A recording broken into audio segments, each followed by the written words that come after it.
वासुदेव परागति ही, एकमात्र वासुदेव ही परागति है।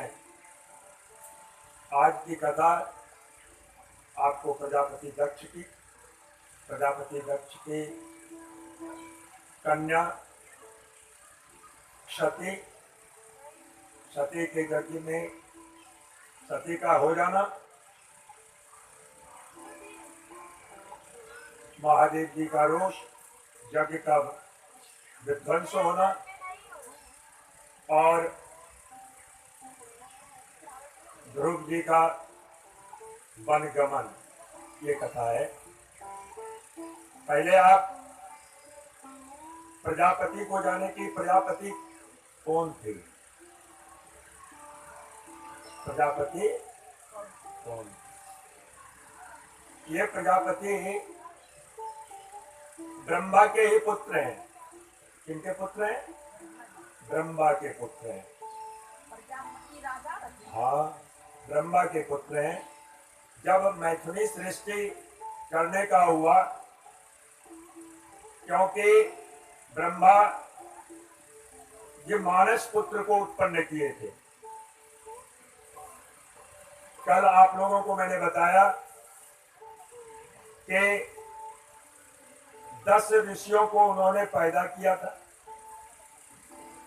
अपने मानस से, और वो 10 ऋषियों को उन्होंने, उनमें से एक नारद को छोड़ करके 9 कन्याएं उन्होंने दिलाया था उनके स्वयंभू में। आज वो 9 ऋषि, ये लोग जितने भी हुए, ब्रह्मा जी का आदेश का पालन नहीं किए महाराज। इन्होंने सृष्टि को नहीं बढ़ाया, इन्होंने सृष्टि को बढ़ाने के लिए आदेश दिया था, तो इन्होंने सृष्टि को नहीं बढ़ाया। उनमें से अत्रि, पुलस्त्य, पुला, वशिष्ठ, नारद, मारीच, कर्तु, भृगु, ये सब ऋषि थे। लेकिन इन लोगों ने सृष्टि के क्रम को बढ़ाने में कोई कार्य नहीं किया। तो प्रजापति को उन्होंने मानस पुत्र में बना करके कहा कि तुम प्रजा का सृष्टि करो, जैसा उन लोगों को आदेश था। और यही प्रजापति ब्रह्मा जी से जाके कहते हैं कि महाराज, आपके उन लोगों ने, आपके उन पुत्रों ने प्रजा का विस्तार नहीं किया। कहा कि प्रजापति तुम अब विस्तार करो। कहा तुम अब विस्तार करो। तो ये प्रजापति का स्थान कहाँ है, पहले ये देख ले। प्रजापति का यह स्थान कहाँ है, कहाँ रहते थे, कौन सा क्षेत्र था? कहते हैं महाराज, हरिद्वार, आप लोगों ने नाम सुना है। हरिद्वार से 6 किलोमीटर की दूरी पर स्थान है कनखल जी। ये कनखल जो स्थान है वह प्रजापति का दिव्य स्थान है। आज भी उस पवित्र भूमि पर प्रजापति का अवशेष का कुछ चित्र आपको मिलेगा। तो वो कनखल में हो रहा है। प्रजापति की ये कन्या जो सती हुई, वो पहले संध्या नाम से जानी जाती थी। ये ब्रह्मा के उस 9 पुत्रों, 10 पुत्रों के अलावा एक उनकी पुत्री भी थी, संध्या। एक पुत्री संध्या थी। और ये संध्या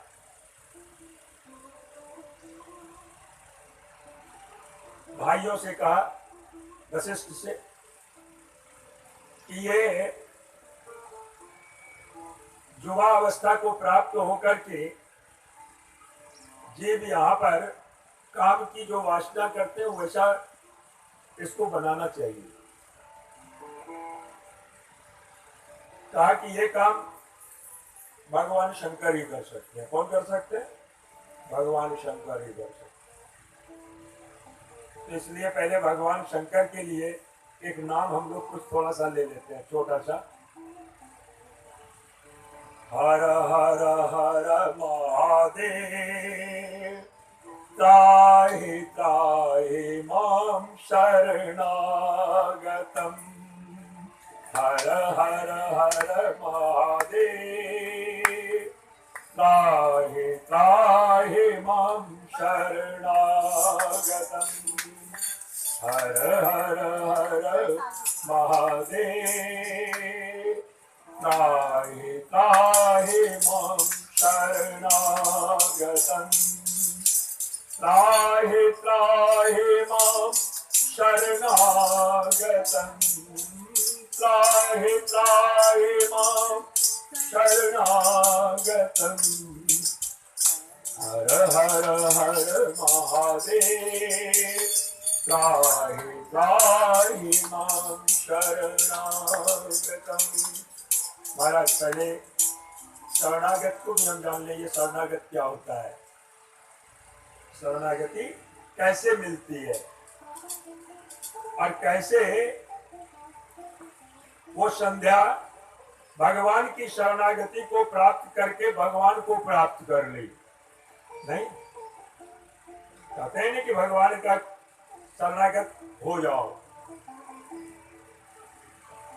और शरणागत होने के लिए कर्म योग, ज्ञान योग, भक्ति योग भगवान गीता में भी बताए। कर्म के माध्यम से कुछ होता है, लेकिन संभव नहीं कि सभी कर्म के माध्यम से उसको पाप को वहां तक पहुंच पाते। ज्ञान के माध्यम से भी पहुंच पाते, लेकिन नहीं हो पाता। और जो ज्ञानी भी हो जाता है तो वहां ज्ञान का अहंकार होता है। शरणागत का पुण्य होता नहीं। अब भक्ति के मार्ग से यदि आप शरणागत हो रहे तो भक्ति के माध्यम से ही एकमात्र भगवान को प्राप्त करने का आश्रय मिलता है। लेकिन भक्ति करने वाला व्यक्ति भी जब मृत्यु को प्राप्त होने लगता है ना, तो मृत्यु के समय काफी कष्ट होता है। मृत्यु के समय शरीर को बहुत कष्ट पहुंचता है। और ये तीन वायु जो चलता है ना यहाँ, ये तीनों वायु उसको भगवान के नाम के स्वरूप का ध्यान करने में बाधक हो जाता है ये शरीर। क्योंकि और भगवान कहते हैं कि जो मृत्यु काल में मेरा स्मरण करता है उसका आना मेरा पास निश्चित है। ठीक है? लेकिन मृत्यु काल में उनका स्मरण होना, क्योंकि वो शरीर से कष्ट पाता है, कहता है फिर तब ये धर्म है हमारा।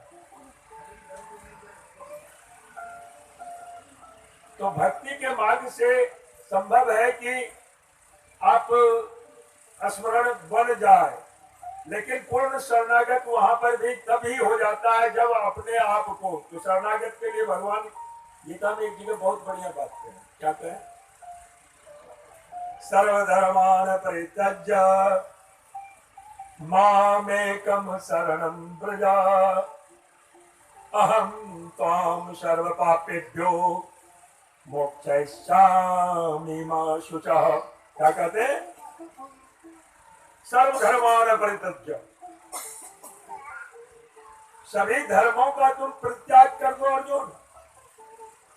धर्म किसको कहा था हमने पीछे बताया कि धर्म धारयति इति धर्म, जो हम धारण कर लिए वही धर्म है। एक ही वस्तु कहीं धर्म हो जाता है, कहीं अधर्म बन जाता है। तो वो कहते हैं कि धर्म के पचड़े में मत लो, शरणागत हो जाओ। क्या कहते हैं? शरणागत हो जाओ। शरणागत का मतलब मैं आपका हूं और एक तुम मेरे हो। सेवक से बढ़कर के कोई नहीं हो सकता है शरणागत। सेवक हनुमान जी को तो शरणागति, कैसा शरणागत हो जाना है कि आपके सिवा मेरा कोई विकल्प नहीं है प्रभु, शरणागत हो। और भगवान कहते हैं कि अर्जुन को कि तुम को मैंने इतना कथा सुना दिया, ज्ञान योग, कर्म योग, भक्ति योग, अगर ये सब में से तुमको कुछ नहीं आता है, तुमसे नहीं हो पाता है, तो तुम शरणागत हो जाओ। एक नियम हमारा, भगवान कहते हैं शरणागत हो जाने के बाद अहम त्वाम सर्व पापेभ्यो, मैं तुम्हारे सारे पापों को नष्ट कर दूंगा और मोक्ष प्रदान कर दूंगा। जिस मुक्ति के लिए जीव चाहता है, जीव, एक बात और जान लो, जीव, जीवात्मा और परमात्मा, जीवात्मा का परमात्मा से मिलन हो सकता है, उनका दास बन के रह सकता है। वहां पर भाव ऐसा है जो आपको मैंने बताया कि वो 5 रसों में रसिक जब बनेगा तो उनके पास पहुंच सकता है, लेकिन वो परमात्मा नहीं बन सकता है, वो परमात्मा नहीं बन सकता। महात्मा उसको परमात्मा तक पहुंचा सकता है। महात्मा का एक आश्रय ले लो, जिसको गुरु कहते हो, ऐसे लेकर के, और उस महात्मा के साथ चलते हुए आप परमात्मा के पास पहुंच जाओगे। तो जब परमात्मा के पास पहुंच जाओगे तो भगवान कहते हैं जो मेरे पास आ जाता है वो मेरा स्वरूप के तरह हो जाता है। कैसा हो जाता है? वो भी चतुर्भुज हो जाता है। जरा ध्यान, बहुत बड़ी भगवान के तरह रूप रंग सब हो जाता है। इसका मतलब ये नहीं समझना कि भगवान के सारे गुण आप में हो जाएगा, सो नहीं, वो आप नहीं हो सकते। कहा कि तब वो भगवान में किसी भक्त ने कहा, पूछा कि महाराज तो वहां तो बड़ा समस्या हो जाएगी। क्या समस्या? कहा कि सबका स्वरूप एक जैसा हो जाएगा तो वहां पर भगवान विष्णु में, भगवान में और हम में भेद नहीं रहेगा तो कैसे लोग पहचान पाएगा? बोलो वृंदावन बिहारी लाल। अब आप सोचो कि उनको कैसे पहचानेगा? तो पहली बात जान लो, भगवान शेष पर शयन करते हैं, नहीं, उस शेष नाग पर कोई शयन नहीं कर सकता। भगवान के शेष नाग पे जहां पर उनकी सज्जा है, पहला, उस शेष पर कोई शयन नहीं कर सकता, कोई बैठ नहीं सकता। और भगवान के साथ लक्ष्मी जी भी होती है हमारे। बोलो वृंदावन बिहारी लाल की जय। तो वहां पर किसी की लक्ष्मी भी वहां पर और किसी के बगल में नहीं हो सकता। अब रह गया कि कहा कि और सा कौन सा गुण है? कहा कि महाराज ठीक है, उसके बाद भी उनके पास एक कौस्तुभ मणि होता है। कौन मणि कहते हैं? कौस्तुभ, जो कि गले में। ये कहां से प्राप्त हुआ था भगवान को? किसी समुद्र के मंथन से। वह समुद्र के मंथन से इस मणि का प्राप्त हुआ था, वह कौस्तुभ। और उस कौस्तुभ मणि का क्या गुण है कि उसका कोई भार भी नहीं होता, और वो इतना भार होता है कि कोई उसको दूसरा सहन भी नहीं कर सकता।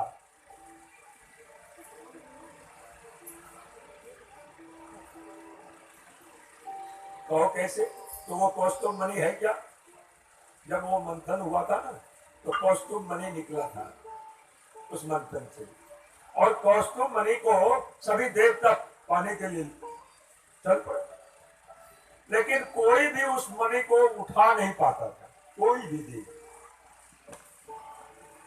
महाराज। और जैसे ही भगवान विष्णु उनके पास पहुंचे, वह कौस्तुभ मणि उनके वक्षस्थल पर आके लग गया। आज कोई मणि जब हम पहनते हैं ना, उसमें धागा पिरोया जाता है, लेकिन उसमें कोई धागा नहीं होता, वो माला नहीं होता। भगवान का वो कौस्तुभ मणि उनके वक्षस्थल पर लटकता रहता है, और जब भी वो पीताम्बर धारण करते हैं ना महाराज, उनके चादर होते हैं, तो वो कौस्तुभ मणि चादर के ऊपर स्वतः आ जाता है, और जब वो चादर हटाते हैं तो फिर कौस्तुभ मणि वो उनके पास हो जाता है। तो अब कहो कि वो कौस्तुभ मणि, तो वो कौस्तुभ मणि है क्या? वह कौस्तुभ मणि क्या है?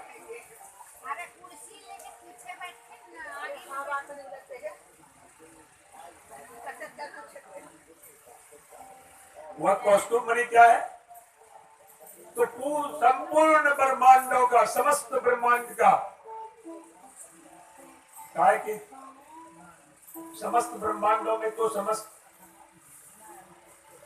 एक एक विष्णु अलग अलग है, एक एक ब्रह्मांड में जो विष्णु भगवान है वहां पे, तो वो विष्णु के पास जितने भी समस्त जीव हैं 84 लाख जोनियों में, वह समस्त जोनियों में समस्त जीवों का जो वो आत्मा है, और वहां पर उनका उस कौस्तुभ मणि में उसका विराजमान। आज जो आपके पास इलेक्ट्रॉनिक होता है, ये सब चीज जो आप गूगल पर खोज लो, तो आत्मा का भगवान खोजने की जरूरत नहीं, वो कौस्तुभ मणि में छिपा हुआ। अब जब भी चाहते हैं समस्त जीवों का वो स्वरूप वहां पर विराजमान है। उनको पता है कि कौन कितना दुख है, किसको क्या सुख हो रहा है, कौन क्या चाह रहा है, वो सारे की वहां पर इच्छा पूर्ति करते, उसको कहते हैं कौस्तुभ मणि, जो कि समुद्र मंथन से उनको प्राप्त हुआ था। और वह कौस्तुभ मणि कहाँ था? उनके वक्षस्थल पे रहता है, उसमें कोई किसी को पहनाने की जरूरत नहीं, और उसका कोई भार ले भी नहीं सकता, और उनके पास उसका कोई भार होता ही नहीं, वो इतना हल्का होता है उनके पास, जो कि वह स्वतः वहां पर लगा हुआ है। कहा कि और क्या प्रमाण है कि भगवान का?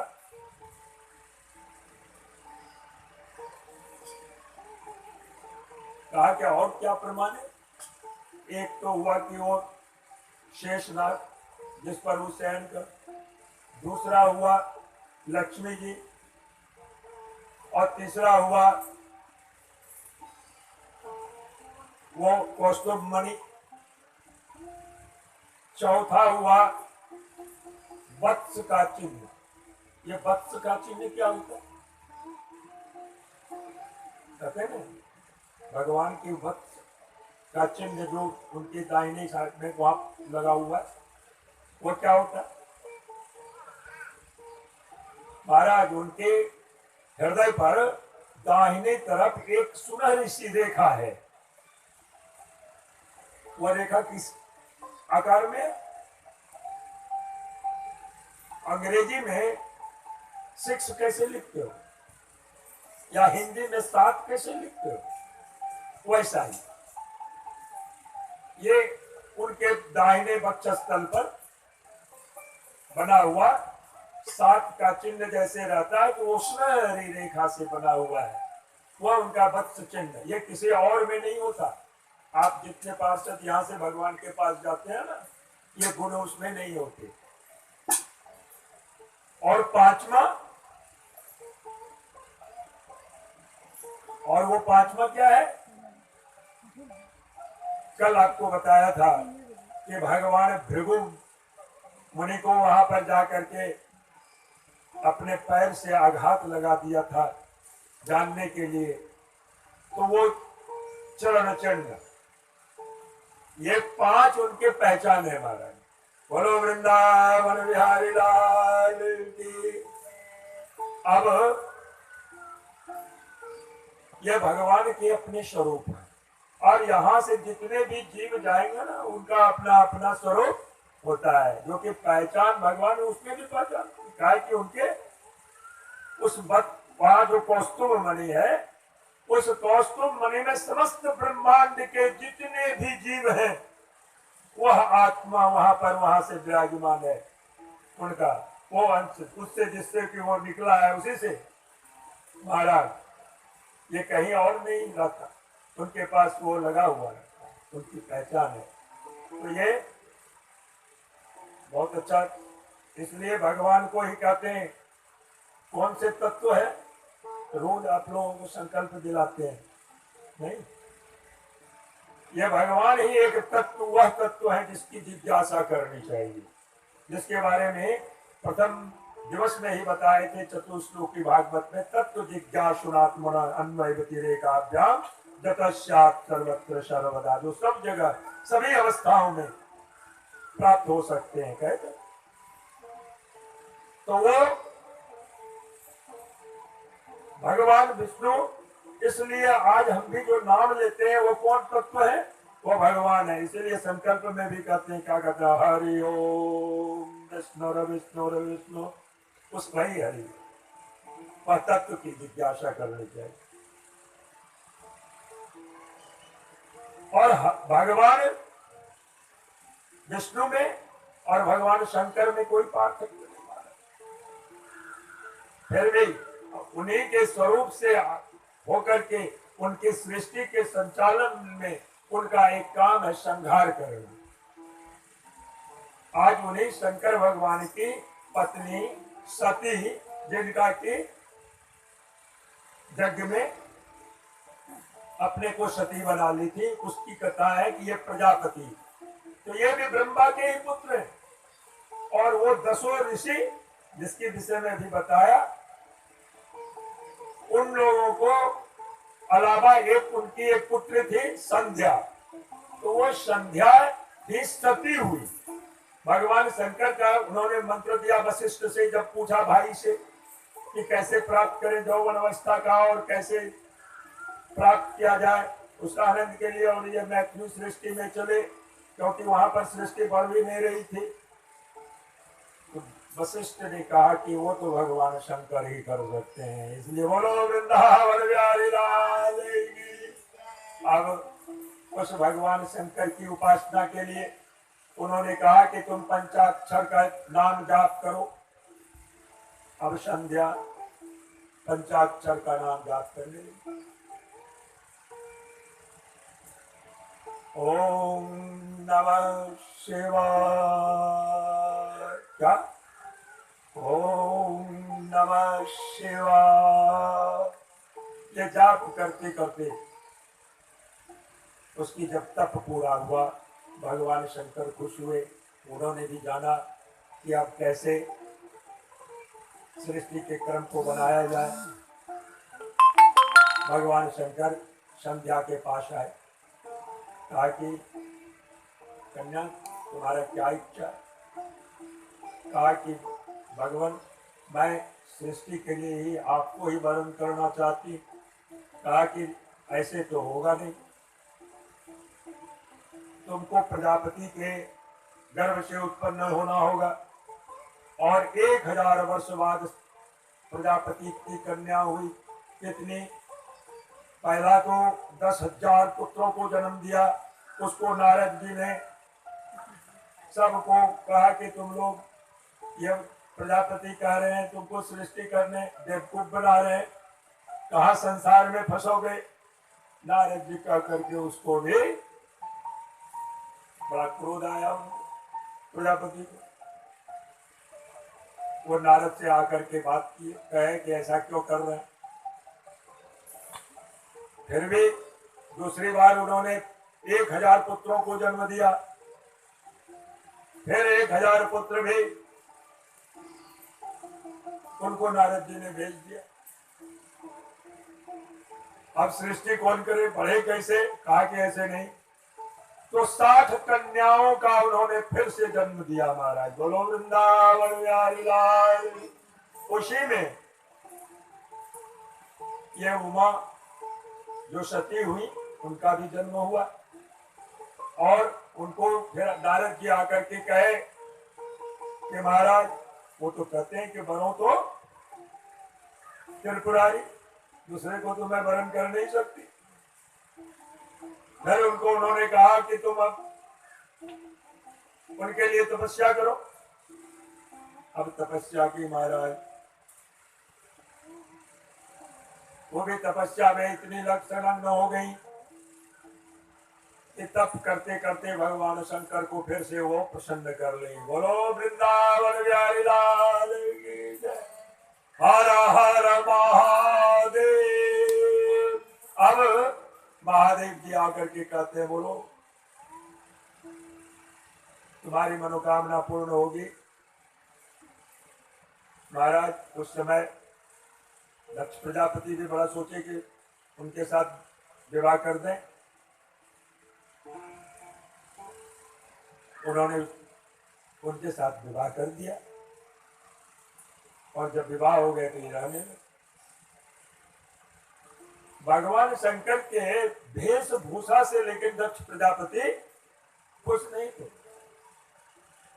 गले में सांप का माला, गले में मुंड का माला, भस्म शमशान का लिए हुए भूत और गर्दानी,